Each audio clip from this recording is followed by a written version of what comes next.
This theory explains much more accurately. For instance, if you have a carotid artery that's blocked here and a carotid artery that's open here, the establishment will parrot to you, that's a skip lesion, that's the way it works. That's not the way it works.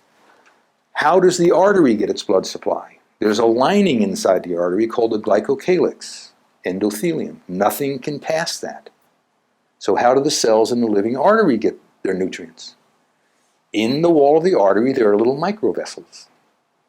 But, back to language again, anatomists have named those vessels the vasa vasorum, which means the blood vessel of the blood vessel. So, you go through medical school, first year anatomy, who remembers any of that crap? I'm trying to get in there and treat patients, I just got to get through this first 2 years to treat patients. I don't want to hear all this stuff. It's all crap, And so if you look, what happened here was decades before, the microcirculation in this artery was compromised, but this artery escaped that. And that started the whole process that they started to see under a microscope called atherosclerosis. It's all microvascular. The problem now is conventional medicine. How do you treat it? Well, to treat microvascular disease, you have to use chelation therapy. That's where it works. It works in the microvessels. And you have to use some kind of mechanical therapy to fracture that caramelized glycocalyx and re-entrain those blood vessels to start pulsing with the heartbeat again. So the red cells get through them, then the nutrients and all that stuff gets in there, and now you're where you want to be. In our office, we've basically have focused on biooxidation therapy, and we use mainly ozone. You could use hyperbaric oxygen because you got to get oxygen to the tissue. And Dr. Schallenberger may talk about that because he's North America's premier ozone guy. We are developing a metabolic therapy, a new IV, to reverse the glycation. We've been testing it since January and it appears to work, but we're trying it in patients now. We're still refining it. But in the test, it definitely lowered the hemoglobin A1C fairly dramatically. And then chelation therapy, which is a detox for heavy metals, which drives free radical stuff. It also, I think, does something to the glycocalyx, because if you read the physiology books, the glycocalyx has a negative electrical charge,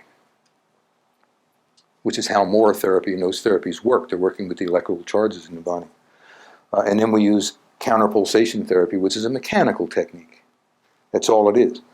It came out of, interestingly, it's back in the current literature in the New England Journal of Medicine. Years ago when I started practice here, we used to use a technique called counterpulsation therapy, where if someone came in to the emergency room with a heart attack and they had damaged so much muscle that they were in heart failure, they were going to die.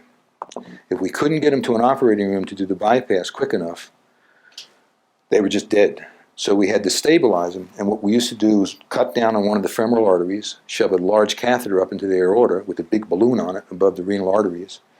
And then what would happen, the way counterpulsation works, is when the heart beats, the balloon would stay deflated, so blood can go to the feet. When the heart relaxed, the blood would rapidly inflate. The balloon would rapidly inflate and force blood back up into the upper body, into those starving coronary arteries. But it was a very barbaric procedure. I mean, blood going all over the place. That's why I find it's interesting. It's back in the literature. They're arguing again here in the New England Journal of Medicine how effective it is. But from that came the idea of, can't we do it externally, like a G-suit that a jet pilot wears? So what we do when we do counterpulsation is we put blood pressure cuffs literally from your ankles to your hips. That's hooked up to almost the identical machine that was sitting next to Barney Clark, the artificial heart pump. It's the same machine. And then it's hooked up to your cardiogram and hooked up to a plethysmograph in your finger, a pressure wave tracing.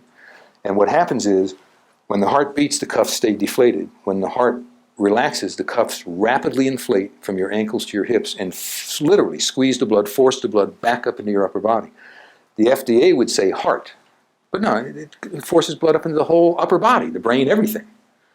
And that's how we stumbled into this whole thing. So we focus our treatment on trying to get more oxygen to the tissues with some kind of biooxidation, trying to chelate the microvessels to get them open and stop the free radical storms that are going along the whole surface of that glycocalyx inside the circulatory system, and then trying to mechanically fracture that glycocalyx to get it pulsating again with the heartbeat. I mean, it's that simple. And we let the results speak for itself.